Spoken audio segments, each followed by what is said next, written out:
आपने एम्स दिल्ली पर हुए रैंसमवेयर अटैक के बारे में तो सुना ही होगा, जिसके बारे में एम्स प्रशासन की चुप्पी टूटने का नाम नहीं ले रही है।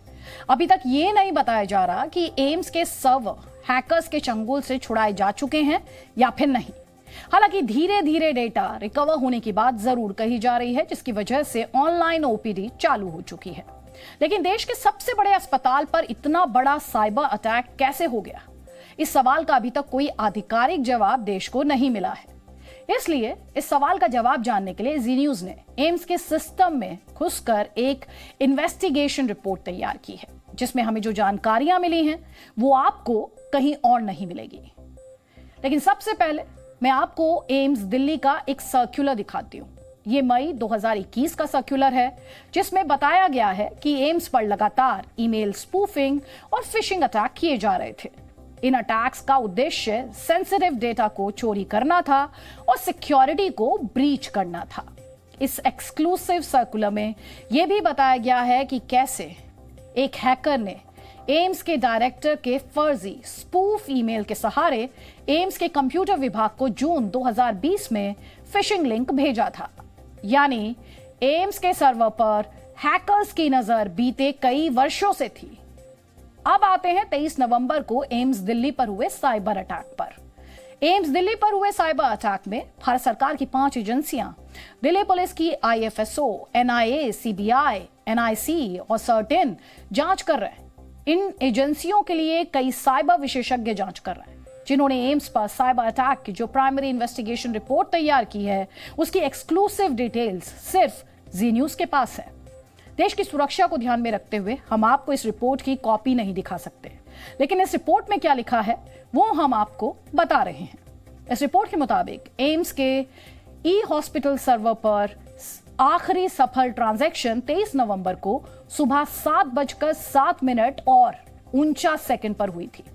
इसी के कुछ देर बाद सर्वर को हैकर्स ने बंधक बना लिया। हैकर्स ने एम्स के सर्वर पर 2 ईमेल आईडी के जरिए रैंसमवेयर भेजे थे।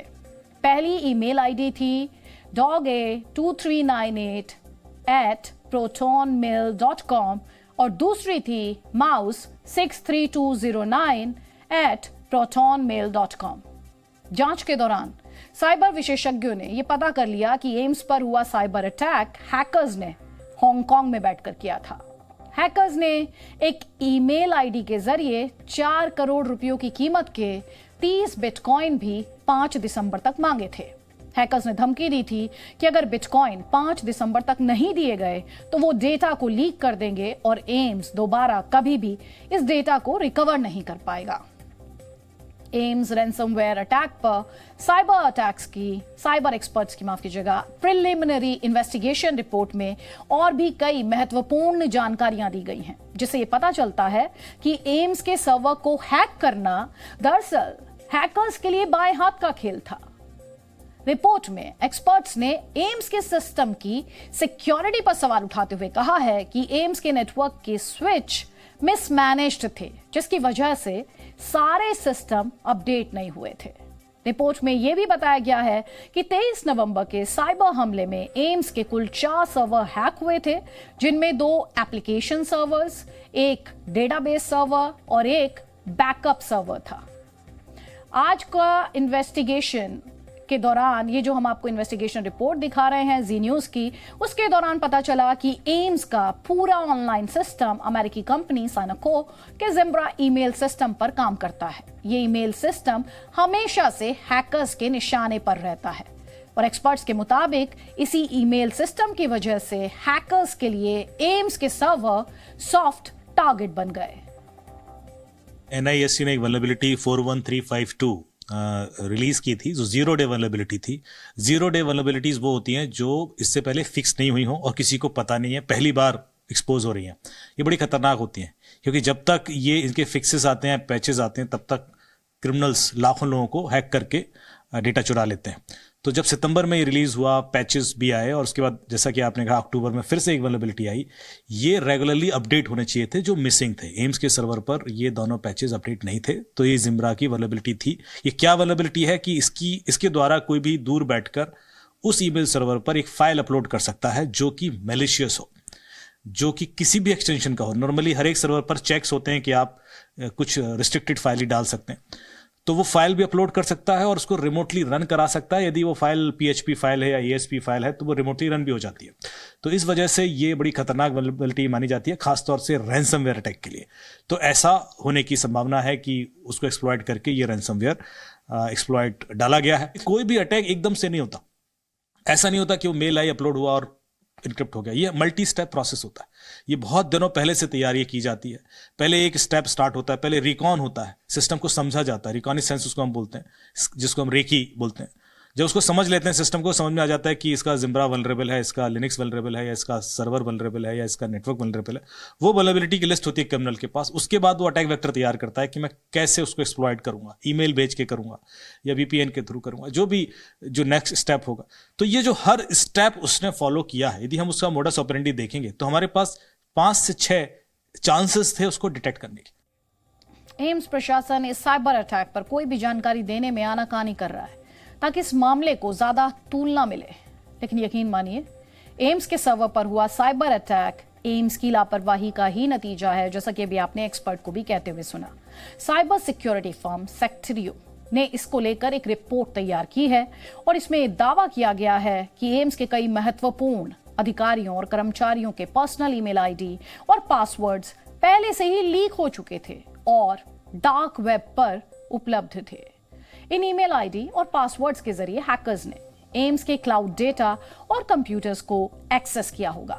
रिपोर्ट के मुताबिक यह भी मुमकिन है कि हैकर्स ने एम्स के सर्वर हैक करने से पहले कर्मचारियों के सिस्टम के डेटा को एक्सेस किया हो और डेटा चोरी किया हो।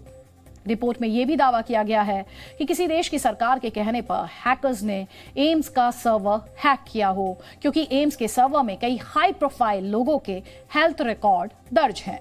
रिपोर्ट में दावा किया गया है कि महत्वपूर्ण लोगों के हेल्थ रिकॉर्ड को चोरी करना ही इस हैकिंग का मकसद हो और फिर फिरौती का नाटक सिर्फ जांच को भटकाने के मकसद से किया गया हो, क्योंकि 200 करोड़ रुपयों की फिरौती इतनी हाई प्रोफाइल हैकिंग के लिए बहुत छोटी रकम मानते हैं एक्सपर्ट्स। रिपोर्ट में यह भी दावा किया गया है कि आमतौर पर हैकर्स चोरी किए गए डेटा का सैंपल देकर फिरौती की डिमांड करते हैं, लेकिन एम्स के केस में ऐसा कोई भी सैंपल डेटा जारी ही नहीं किया गया। जी न्यूज की इन्वेस्टिगेशन में एक बात तो साफ हो चुकी है कि एम्स के सर्वर हैकिंग ने देश की साइबर सिक्योरिटी पर बेहद गंभीर सवालिया निशान लगा दिया है। एम्स पर साइबर अटैक ने हेल्थ केयर सेक्टर पर हैकर्स की बुरी नजर को भी चर्चा में ला दिया है, जो ये बताता है कि भारत का हेल्थ केयर सिस्टम हैकिंग से जुड़े कितने बड़े खतरे का सामना कर रहा है। सिक्योरिटी फर्म इंडसफेस के मुताबिक हेल्थ केयर सेक्टर पर साइबर हमलों के मामले में अमेरिका के बाद भारत उन देशों में दूसरे नंबर पर आता है जिन्हें टारगेट किया जाता है। रिपोर्ट के मुताबिक वर्ष 2022 में हर महीने दुनिया भर में हेल्थ केयर सेक्टर पर होने वाले 10 लाख हमलों में से, ध्यान से देखिएगा इस डेटा को, एक बार फिर से इस इंफॉर्मेशन को हम आपके साथ शेयर करेंगे कि हर महीने, हम वर्ष 2022 की बात कर रहे हैं, दुनिया भर में हेल्थ केयर सेक्टर पर होने वाले 10 लाख हमलों में से 2,78,000 भारत पर किए जाते हैं। साइबर सुरक्षा think tank cyber peace foundation की एक रिपोर्ट में दावा किया गया है कि भारत के हेल्थ केयर सेक्टर पर इस साल 28 नवंबर तक 19 लाख साइबर अटैक हुए। साइबर पीस रिपोर्ट में कहा गया कि इन हमलों का मुख्य मकसद हेल्थ केयर कंपनियों के नेटवर्क में घुसपैठ करना और फिर फिरौती की कोशिश करना है। यह सिर्फ रिपोर्ट के दावे नहीं है, बल्कि सच्चाई है। एम्स का सर्वर हैक होने के बाद 30 नवंबर को भारतीय चिकित्सा अनुसंधान परिषद यानी ICMR की वेबसाइट को भी हैक करने की कोशिश हुई थी। तब 24 घंटे के अंतराल में करीब 6000 बार ICMR की वेबसाइट पर साइबर हमले करने की कोशिश की गई थी। सूत्रों के मुताबिक एम्स की तरह यह कोशिश भी हांगकांग में ही बैठकर की गई थी। हालांकि ICMR वेबसाइट को हैक करने की कोशिश नाकाम कर दी गई थी। अब आप खुद अंदाजा लगा लीजिए कि भारत के हेल्थ सेक्टर पर साइबर अटैक होने का कितना बड़ा और ज्यादा खतरा रहता है।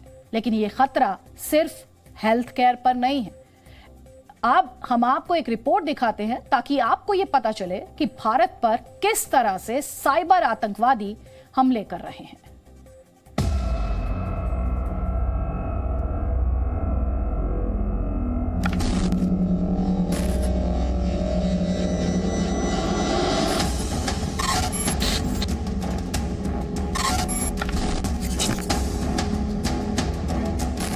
एम्स पर साइबर हमले का मामला अभी चल ही रहा था कि हैकरों ने 1.25 लाख भारतीय कार मालिकों का डेटा डार्क वेब पर डेटा बिकाऊ है के नाम से पोस्ट कर दिया। कीमत लगाई 57,000 रुपए। डेटा में कार मालिकों के मोबाइल नंबर, कार की डिटेल्स, VI नंबर मौजूद है। साइबर आतंकियों की नजर किस तरह से भारतीयों के डेटा पर है, उसकी एक तस्वीर आपको हम लोग दिखाते हैं। अब एम्स में सर्वर को हैक करने के बाद उसका सारा डेटा साइबर अपराधियों ने अपने कब्जे में ले लिया था। उसी तरह हम आपको दिखाते हैं, ये एक यहाँ पर डार्क वेब है और इस डार्क वेब पे साइबर अपराधी क्या कर रहे हैं कि भारत के जो कार ओनर्स हैं, तकरीबन 1,20,000 कार ओनर्स, उनकी गाड़ी का जो उनका पर्सनल डेटा है उसको आप देखिए $700 यानी तकरीबन 50,000 रुपयों से ज़्यादा में उसको बेच रहे हैं। इस पूरे डेटा में है क्या? उनका नाम, उनका मोबाइल नंबर, उन कार ओनर्स का जो उनका गाड़ी का नंबर है वो, उसके अलावा VIN नंबर, उनका एड्रेस, वो कहाँ पर रहते हैं, कार की सारी डिटेल्स इस पूरे डेटा में है। अब विशेषज्ञों के अगर माने तो इस डेटा का प्रयोग सबसे ज़्यादा वो साइबर अपराधी करते हैं जो लोगों को फर्जी मैसेज या फिर फर्जी लिंक भेजकर फंसाते हैं। एक तरह से वो अपने आप को ये दिखाते हैं कि वो RTO के एजेंट हैं और दूसरे व्यक्ति का चालान हो गया है। तो उस तरह से इस डेटा का दुरुपयोग करा जाता है और ये डेटा एक तरह से साइबर अपराधियों के लिए अमृत जैसा बन जाता है, जिसके सहारे वो करोड़ों का चूना लोगों को लगाते हैं।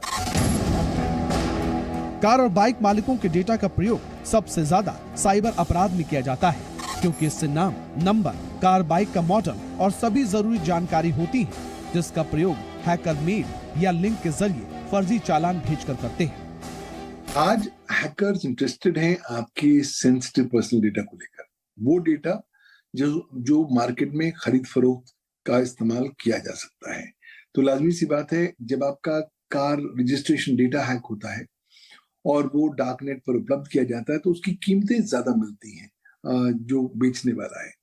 लाजमी आज हो क्या रहा है कि कहीं ना कहीं डेटा इकोनॉमी में डेटा के माध्यम से ही डेटा एंटिटीज पर आक्रमण किया जा रहा है। तो जब आपका डेटा, आपका पर्सनल डेटा हो, सेंसिटिव पर्सनल डेटा हो, बैंकिंग हो, क्रेडिट कार्ड कंपनी का डेटा हो, डेबिट कार्ड का डेटा हो, या अपना हेल्थ रिलेटेड डेटा हो, या कार रजिस्ट्रेशन रिलेटेड डेटा है, ये तमाम सारा डेटा आपका कहीं ना कहीं सेंसिटिव पर्सनल डेटा के दायरे में आ जाता है। और वो क्योंकि सबसे ज्यादा कीमतों पर बिकता है, इसलिए उससे ज्यादा आजकल साइबर आक्रमणों द्वारा टारगेट किया जाता है। ये रोहित है। आज से कुछ दिन पहले इनके पास भी एक मेल आया था कि इनकी गाड़ी का चालान हो गया है। 10,000 रुपए लिंक क्लिक करके ऑनलाइन दे दे। रोहित ने जब RTO ऑफिस जाकर पता किया तो पता चला कि लिंक और भेजने वाला फर्जी था। फर्जी मेल वैसे बहुत सारे हैं, लेकिन एक बार तो बहुत अजीब बात हो गया मेरे साथ। मेरे पास 4 व्हीलर है नहीं, मेरे पास 4 व्हीलर का चालान का फर्जी मेल आ गया। तो हम पता किए कि कैसे, नंबर मेरा ही है लेकिन मेरे पास तो 4 व्हीलर है नहीं। फिर हम जाके RTO ऑफिस चेक किए कि आखिर मतलब ये चालान किसके नाम पे है, कैसे कटा। तो फिर जाके पता चला कि नहीं, ऐसा मतलब ये फर्जी चालान था, ये फर्जी मेल था।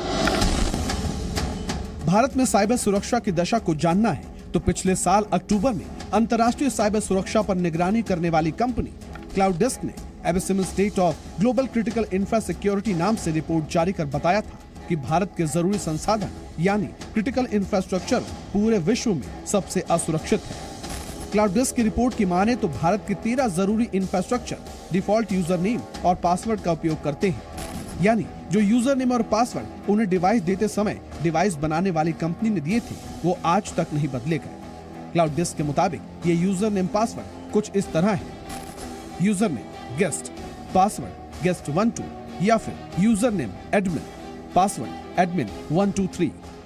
अब एम्स पर साइबर हमले और उसके कारणों को देखने के बाद फैसला सुरक्षा एजेंसियों को करना है कि कैसे स्थिति को ठीक किया जाए। शिवांग मिश्रा, जी मीडिया, दिल्ली।